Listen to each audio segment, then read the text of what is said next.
In the early 15th century, the Turkish Sultan invaded Transylvania with an army of 1,000 soldiers. As his men attacked the kingdom, young Prince Vlad Tepes, widely known as Vlad the Impaler, son of the dragon, went out and massacred the Turks one by one. He would soon be recognized around the world as Dracula.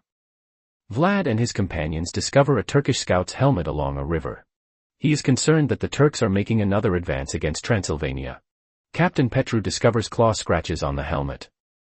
Vlad climbs the Broken Tooth Mountain with 2 other men to discover a cave where numerous additional pieces of armor with slash marks are strewn about, surrounded by other men's bones. A creature chases the guys from the darkness, then attacks them both before attempting to capture Vlad. Vlad slashes at a creature with his sword, preventing it from moving. The beast growls at Vlad, revealing soulless yellow eyes before retreating into the shadows. Vlad consults a friend, brother Lucian, on the nature of the beast. Lucian explains to Vlad that this creature is a vampire.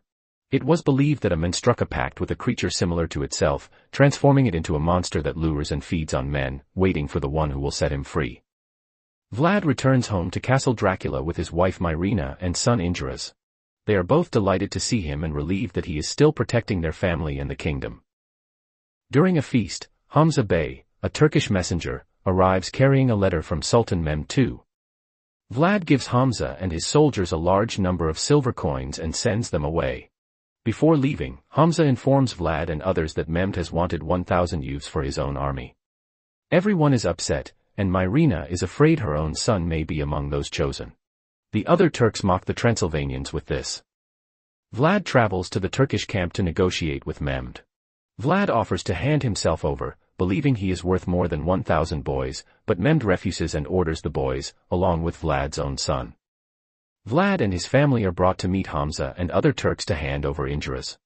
Vlad walks over to Hamza with his kid, appearing to be ready to surrender, but Vlad tells Indras, "Run to your mother. Now."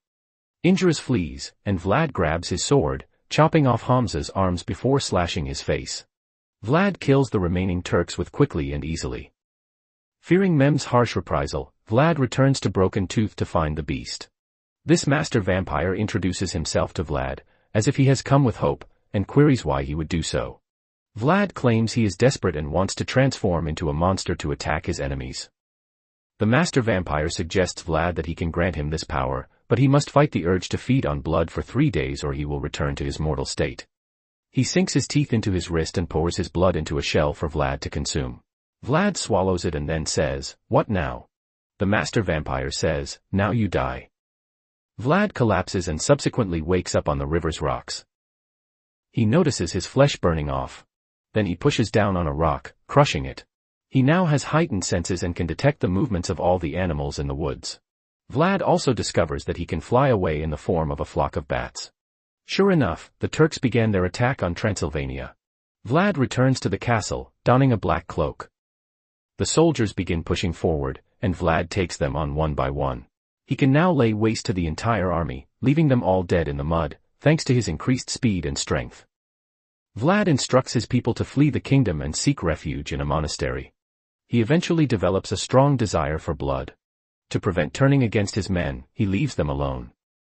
He meets Myrina in a tent, where they begin to kiss. Myrina touches Vlad's back and discovers that his battle scars are no longer there. Vlad's need grows as he senses Myrina's jugular vein, forcing him to back away from the intimacy. He leaves her once more.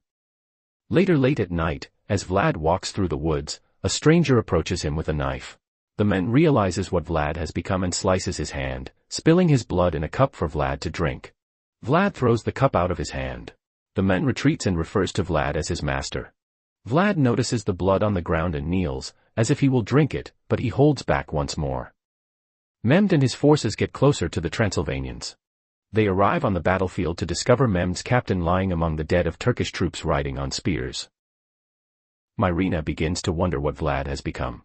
He opens the tent to let in sunlight and shows her his burned skin. He reassures her that he made this agreement to safeguard her and their son. She agrees with this. The Transylvanians travel through the woods, only to be attacked by another group of Turks. Vlad transforms into his bat form and swoops in to attack the Turks. Petru safeguards Myrina and Indras. 2 Turks surround them at the cliff's edge. Petru defends Myrina and Indras before being sliced in the stomach. Vlad steps in just in time to push the Turk over the edge. He goes to his friend's side as he dies. People begin to talk and spread the word about what they fear Vlad has become. Some men approach him, followed by Lucian, who holds a blade and offers to murder Vlad and spare him his fate. Vlad declines, and Lucian opens the tent to let in the sunlight. Vlad's skin starts to burn off again, revealing him to the Transylvanians, who flee in terror. The guys proceed to throw fire at the tent while Vlad is still inside, despite Myrina's appeals for them to realize he is attempting to save them. Vlad emerges from the flames with his skin healed. He yells at the crowd that he did what he did to defend them, which is why they are beating the Turks. An even larger number of Turks began marching towards the Transylvanians as dawn breaks, just as Vlad loses his control. With the crowd behind him, Vlad summons a massive flock of bats and manipulates them to attack the Turks. With a wave of his hand, he strikes the soldiers. He clenches his fist and crashes it down on the concrete, delivering another blow to the Turks. Vlad flies in himself to finish Mehmed down, while a couple of soldiers penetrate his hideout. Vlad throws one man from his horse, thinking him for Mehmed, but he is not. The troops find Myrina and Indras. One man strikes Myrina in the stomach and throws her over the side, leaving her hanging as they kidnap Indra. Vlad flies back to rescue Myrina after hearing her call. Vlad kills one of the soldiers that kidnapped Indras, while the other escapes. Myrina falls over the edge, and he is too late to save her. Vlad grabs her but is unable to save her. She falls to the ground in front of Indra's sight. Vlad attempts to revive her, but Myrina, knowing her time is up, allows Vlad to swallow her blood so that he can rescue their kid. Vlad unwillingly bites into Myrina's neck and drinks, ensuring that his power is permanent. Vlad then finds the surviving Transylvanians and lets them drink his blood. He then pulls out an armor with a dragon image engraved in it, hoping never to see it again. Indras is taken to Mehmed by the Turkish soldiers. Vlad and the vampirous Transylvanians attack the army, feasting on their blood and murdering them. Vlad enters Mehmed's tent, where silver coins appear everywhere to exploit Vlad's weakness to silver. Vlad takes out his blade and confronts Mehmed one-on-one. Mehmed continues to toss silver coins in Vlad's face, proving to be a formidable opponent. He overpowers him and throws him to the ground violently. Mehmed picks a stake and prepares to stab Vlad through the heart, stating that this is a sad end for Vlad the Impaler. They struggle when the stake is right above Vlad's heart, but Vlad transforms into his bat form and steals the stake from Mehmed, turning it on him and impaling him. He claims he is no longer Vlad the Impaler, but Dracula, son of the devil. He bites into Mehmed's neck, draining him of blood. Indras rushes to his father. Although the Turks are vanquished, the Transylvanians plan to quench their thirst by seizing Indras.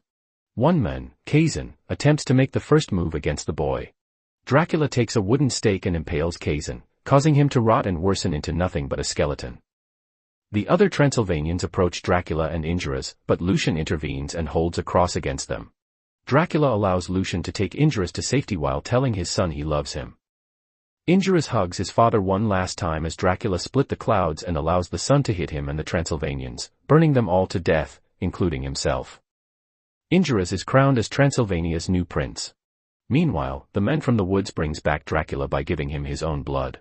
Indras suspects that his father is still out there someplace. We go on to the present day. Dracula is able to move among the people. He encounters a woman in town who looks identical to Myrina. Dracula introduces himself as Vlad, and the woman as Mina. The two walk away together, unconscious that the master vampire, having restored to his human form, is watching from distance. He stands up and follows them, saying to himself, "Let the games begin."